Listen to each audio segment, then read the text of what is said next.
Today we've got an official reveal of the whole Galaxy S24 series on top of the full spec sheet. Now before we get started, let me know in the comments who out there is waiting for the Galaxy S24 series, and don't forget to subscribe to stay up to date with the latest tech. So first story of the day, before we get into the reveal and the spec sheet, we've got a tweet from Bennett Bunner on Twitter, and he confirms more of the AI features, and some of them are pretty impressive. Now for a start, we're now going to be able to remove a subject from a video, and it's essentially using Magic Eraser but for videos. And then we've also got AI processing for videos, and it's going to improve the low light performance, reduce the grain, improve the stability, and overall deliver a much better video. There's going to be lots more AI around photo and video, but we also get an on-device AI chatbot, and this is going to be able to do simple tasks and answer simple questions on the device itself without the need for any connectivity. Now next up, we've got a tweet from Ice Universe, and he says there's huge improvements to the Galaxy S24 Ultra's night mode, and he says that the new 200 megapixel mode is going to be using AI, and then it can identify 12 different objects and optimize each one individually for better image quality. We've also got news that the Galaxy S24 Ultra's camera is going to shoot 24 megapixel by default, and this is going to give users a lot more options in post, whether it be editing or cropping. And in addition to that, we've also got an improved photo remaster feature, and it's going to use AI to improve the photo and offer a selection of quick edits. Now next up, we've got great news on the pricing, and a new report suggests that there won't be any changes in the pricing when it comes to the S24 series, and they're actually going to be the same launch price as this year's.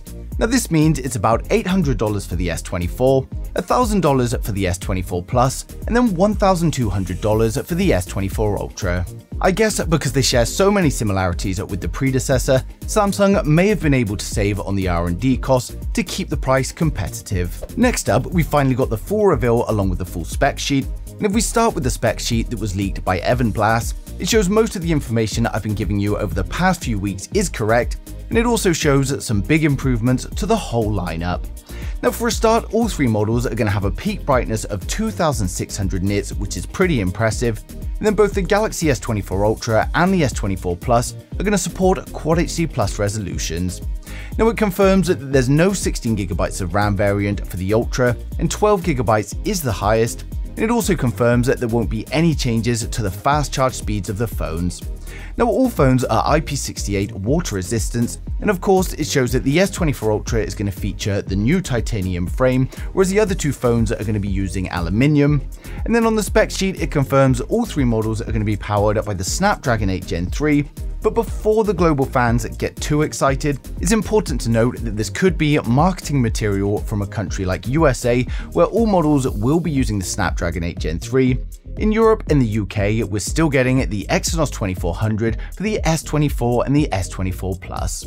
Now if a full spec sheet wasn't enough, we got a tweet from Mystery Lupin this morning, and he's posted the official leaked renders for all three models in the range, and he's actually uploaded 100 different images of every phone in every color.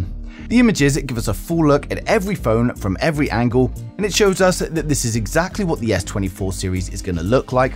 Now showing these renders would unfortunately get me a takedown from Samsung, so I have had to blur them in this video, but I've placed a link to the leaker down in the description below, and this is just final confirmation that all the previous information was correct, and it's what I've based these renders on here, so this is exactly what the S24 series is going to look like.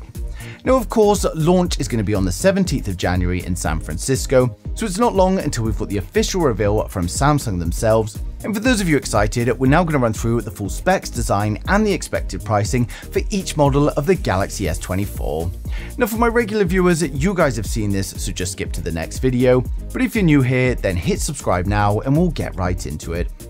The standard Galaxy S24 is coming with a 6.1-inch 120Hz dynamic AMOLED display. We get a resolution of 2340 by 1080, and it's going to be using Samsung's new M13 OLED panels protected by Gorilla Glass Victus 2. We get a 12 megapixel punch-hole camera for the selfies, then on the rear it's a 50 megapixel primary camera, a 12 megapixel ultra-wide, and a 10 megapixel telephoto, and of course it's going to be powered by the Snapdragon 8 Gen 3 in South Korea and USA, while European users users are going to be getting the Exynos 2400. We get 12GB of RAM and a choice of 256 or 512GB storage, and this is going to be a UFS 4.1. It comes with a 3900 mAh battery, and while fast charging is still unknown, we're hoping to see an upgrade to something like 40 watts, but we do know that we're getting 5G, Bluetooth 5.3 and Wi-Fi 7. Now it's coming with One UI 6 based on Android 14, and it's expected to launch from about $850 to $900, and that's going to be in February 2024. Now next up, we've got the Galaxy S24 Plus with a 6.7-inch 120Hz dynamic AMOLED display. We get an upgraded Quad HD Plus resolution of 3120 by 1440, and it's going to be using Samsung's new M13 OLED panel, and again protected by Gorilla Glass Victus 2. We get a 12-megapixel punch-hole camera for the selfies, then on the rear, again it's a 50-megapixel primary, a 12-megapixel ultra-wide and a 10-megapixel telephoto. It's going to be powered up by the Snapdragon 8 Gen 3 in South Korea and USA, and again, Europe users are going to get the Exynos 2400, and again, we get 12GB of RAM, and then the choice of 256 or 512 storage, which will be UFS 4.1. It comes with a 4700 mAh battery, and while fast charging again is unknown, we're hoping to see an upgrade to something like 40 watts, and again, we get 5G, Bluetooth 5.3 and Wi-Fi 7. It's coming with One UI 6 based on Android 14, and it's expected to launch from about $1,050. Now finally, we've got the most premium, the Galaxy S24 Ultra, and with the S24 Ultra, we've got a 6.8-inch 120Hz dynamic AMOLED display. It's got a resolution of 3088 by 1440, and again, it's using Samsung's new M13 OLED panel, protected by Gorilla Glass Victus 2.